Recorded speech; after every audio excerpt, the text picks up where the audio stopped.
ஓம் மகாதேவியே நமஹ. இன்னைக்கு நம்ம சௌந்தர்ய லஹரியுடைய ஸ்லோகம் 23 அர்த்தம் என்ன அப்படிங்கிறத பார்க்கலாம்.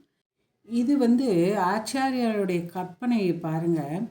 எப்படின்னா, ஈசனுடைய பாதியை தனதாக்கி கொள்ளும் பொழுது என்ன ஆகும்? ஈசனுடைய பிறைச்சந்திரனும் அந்த முக்கண்களும் பார்வதி தேவிக்கு இருக்கிறது மாதிரியாக அவருக்கு காட்சியளிக்கிறது.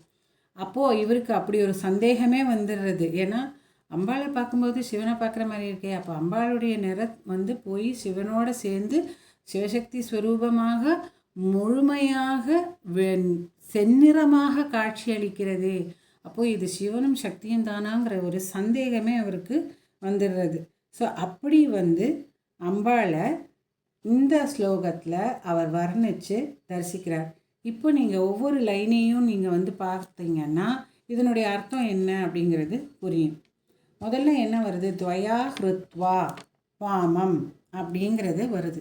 துவயா ஹிருத்வா வாமம் வபுகு.